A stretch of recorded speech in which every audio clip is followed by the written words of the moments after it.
itu fake news tu. Pada saya, macam mana Perdana Menteri boleh cakap fake news ni? Kalau tak percaya, pergi tengok dalam dia punya ucapan. Dia pergi Australia, dia kata Australia nak invest 24 bilion.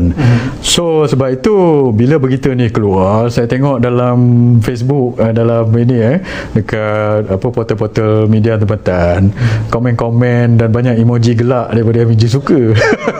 Sebab apa? Sebab apa Cik Azman rasa? Sebab apa orang tak percaya? Sebab 2-3 minggu lepas dia dah buat benda yang sama. Dia dah declare pelaburan dilulus. Masa tu apa Tengku Zafrul kata mungkin nak bergembar-gembor pelaburan dilulus ni 329 bilion. Lepas tu saya kata ini baru dilulus. Dilulus tak semestinya masuk. Lepas tu menteri ni terpaksalah hari-hari buat video nak counter saya punya pendapat. Saya ingat dia koyak ke apa, dia kata ini direalisasi 85%. Saya soal mana awak dapat angka 85% itu. Ada satu menteri lain kata kalau kita dapat 70% pun dah baik. So seorang menteri kata 70%, seorang menteri 85%, awak kata 329 bilion masuk, padahal tahun lepas yang betul-betul masuk cuma 39 bilion. Dan bila dia kata apa pelaburan dilulus ni 329 bilion, Perdana Menteri Anwar Ibrahim pergi bagi ucapan. Saya tengok ucapan itu. Anwar Ibrahim, Perdana Menteri, dia tak cakap pelaburan kita dilulus 329 bilion. Dalam ucapan yang saya tengok itu, dia cakap pelaburan yang masuk ke Malaysia tahun lepas 329 bilion. Itu yang Anwar Ibrahim cakap. Lepas itu bila kita counter cakap dilulus, baru dia kata oh ini dilulus.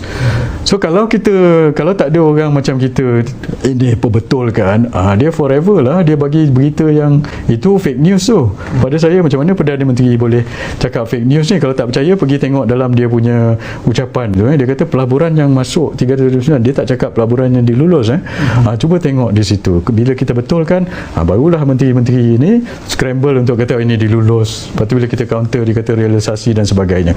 So bila kata 24 bilion ni nak masuk, so kita pun tanya betul ke nak masuk, bila nak masuk. Jangan jadi macam Tesla itu hari kata nak masuk sini, habisnya dia pergi Singapura. Because saya dah buat saya punya ulasan. Saya kata banyak company ni bila dia pergi shopping dekat mana dia nak berlabur, dia bukan pergi tanya kita seorang, dia pergi tanya Indonesia, dia pergi tanya Filipina, dia pergi tanya Singapura, dia tengok mana yes, habisnya dia kata dia nak masuk 50 bilion.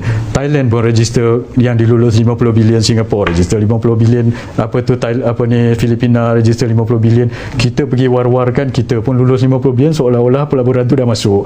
Rupa-rupanya tak jadi, dia pergi negara lain. So sebab itu saya kata jangan gunakan pelaburan dilulus ni sebagai indikator utama.